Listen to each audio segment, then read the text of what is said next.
sick and I'm fighting an infection. It's probably left over from that virus that I was fighting before that everybody was passing around. Because it's not the virus that kills you, it's all of the tertiary resultant infections from, say, sinusitis, bronchitis, and all the other lovely itises that you get from bacterial infections that are caused by the virus. So, anyway, the hydrocodone that they always love to prescribe, and I'm always stupid enough to say, oh, sure, whatever, hydro, is yet again, should have learned my lesson the first few times, but yet again, I take one pill of that pain med and feel like I'm gonna puke. It takes a few hours to sneak up on me, but that's what always happens with that stupid hydrocodone.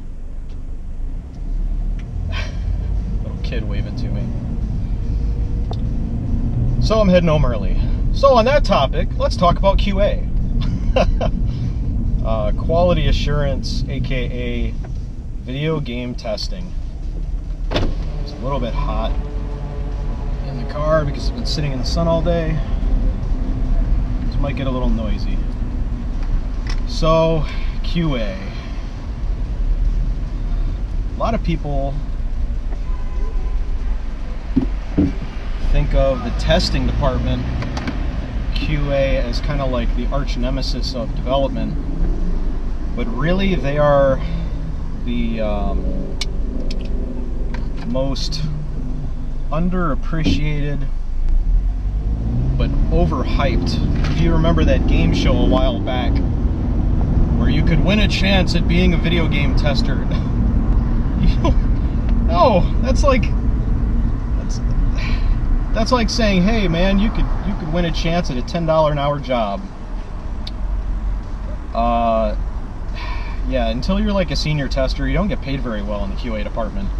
It's usually hourly, and most of the time you're sitting around trying to repro bugs, meaning a very specific thing breaks in the game. You have to do your damnedest to go and try to follow the steps given and break the game over and over and over again.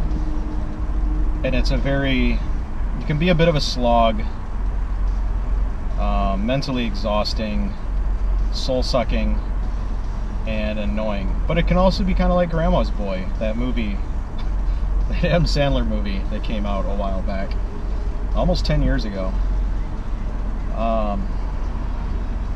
But on the topic of that, QA production is really one of the biggest allies you have as a developer when you treat them well but keep them at a distance. You don't want people in QA being your best buds and start getting into a position where they let stuff slide or they get tunnel vision, so they start not seeing the bugs that you don't see as a developer because you're staring at the game all day, every day, in the exact same way. You want to... It's a touchy thing. It's like you want to be friends with everybody at the studio, but at the same token, you want them to be brutally honest, especially QA, and critical of your work. Because if QA is not honest and critical of your work on a day-to-day basis, honestly, they're not doing their job. So the best QA people are able to compartmentalize their friendship with the devs they work with, but then maintain their honesty and critical, I guess you could call it like a critical brutality, brutally critical. Not to the point of being mean or unfair, but to the point of being unrelenting. In that they will always do their job, they will keep an open mind, keep open eyes, and spot the crap that developers just continually miss and let slip through the cracks for release. So QA is probably one of the strongest tools in a AAA developer's arsenal if they are taken care of and used properly. If you don't have good QA, man, you're gonna have a super buggy release, especially if you're on a rushed timeline. So